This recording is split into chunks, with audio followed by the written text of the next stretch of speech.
네, 북한이 성공했다고 주장하는 대륙간 탄도미사일 ICBM은 미국 본토를 직접 타격할 수 있는 무기이기 때문에 미국 입장에선 중대한 고강도 도발이고 금지선, 즉 레드라인을 넘어서는 것으로 간주한다는 게 미국과 한국의 입장이었습니다. 네, 이 때문에 북한의 주장처럼 이번 미사일 발사가 ICBM이라면 한반도 정세는 중대 고비를 맞을 것으로 보입니다.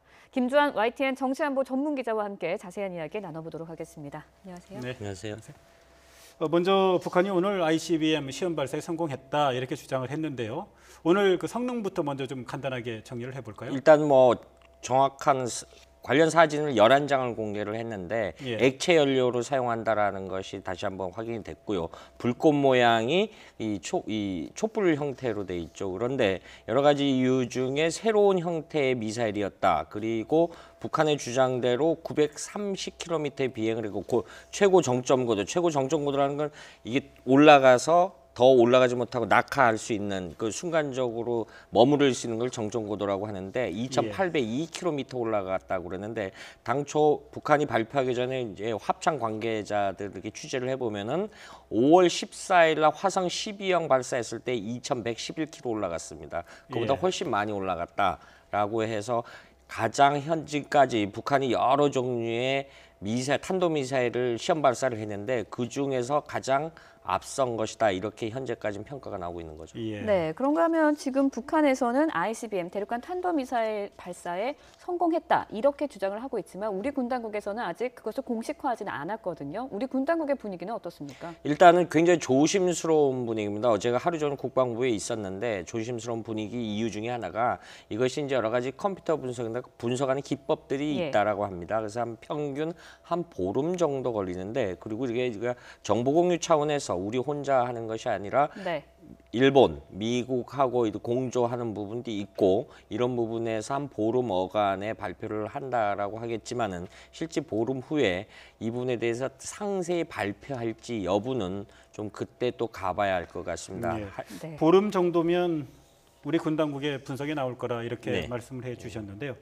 지금까지 북한이 시험했던 여러 차례 미사일 시험 가운데 이번에 화성 14형이 가장 고도화된 형태인 것으로 이렇게 전문가들이 보고 있더군요. 지금 어떤 점에서 그런 겁니까? 두 가지 측면에서 봐야 될 것 같습니다. 일단 ICBM이나 IRBM으로 네. 4,000km, 5,000km 이상 날아가면은 단분리 가야 되니까 추진체를 해서 중간에 엔진을 2개를 달아야 됩니다. 그런데 오늘 육안으로 보면 전문가들 얘기는 2단 엔진을 장착한 것 같아. 무조건 추정치지만 그래서 일단 그 기술력 자체도 굉장히 진일보한 기술력이다 이렇게 평가를 할 수 있고 그리고 일단 우리 컴퓨터 시뮬레이션으로 했을 때도 화성 12형 무수단 미사일 이런 반복했던 것보다 굉장히 고각 발사인데 2,000km 이상 올라갔다라는 것은 실제 비행 거리가 30분 이상 시간이 30분 이상 됐다라고 평가를 하는 거죠. 네. 그런 지난번에 화성 12형이 네. 발사가 됐고요. 네. 오늘 화성 14형이 발사가 됐는데 화성 13형은 아직 공개가 되지 않았어요. 그렇죠. 그것도 또 궁금하군요. 일단 북한의 미사일이 발사 새로운 거 하면 우리 한미 정보당국은 네.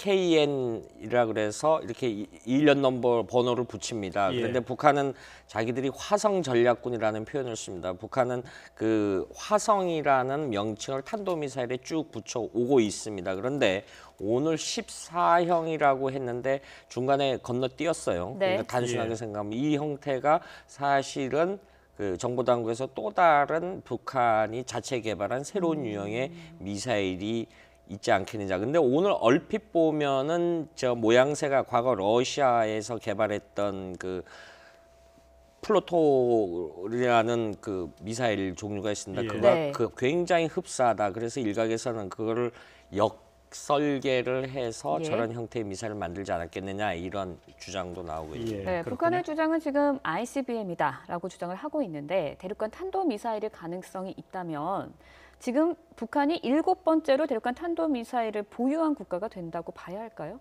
사실 그게 7번째, 6번째가 되면 좀 이렇게 그 관련 예. 국내 연구소마다 다릅니다. 7번째 국가면 파키스탄을 집어넣어야 되는 거예요. 지금까지 ICBM 기술력을 가진 나라는 꼽아보면요. 미국, 중국, 러시아, 인도. 네. 지금 화면에 나오고 있는데요. 지금 보이죠?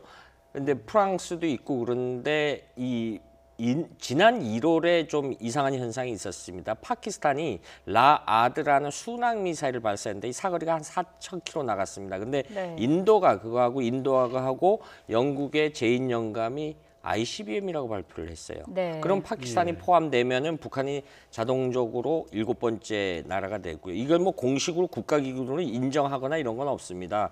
본인들이 자국마다 주장을 하는 형태고요.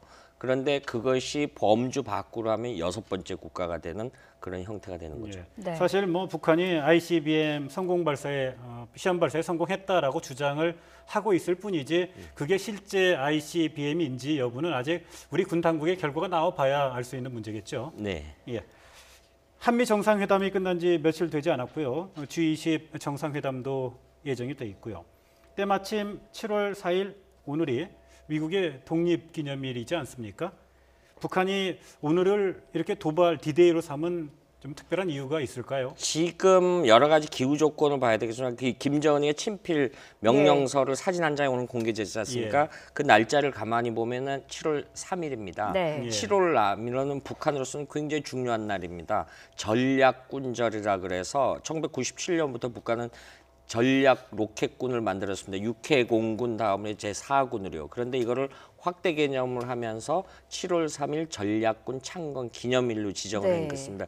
그날 자체 어떤 기술력 확보를 위해서 그 서명을 했고 그런데 공교롭게도 7월 4일이 미국 독립기념일이자 우리로서는 오늘이 7.4 남북공동성명 발표한 지 45주년입니다. 그런데 예. 오늘 오전에 이 발사 사실이 들어간 이제 북한 대남 기구들이 굉장히 격하게 우리를 공세적으로 예. 공격하는 그런 성명을 내기도 했죠.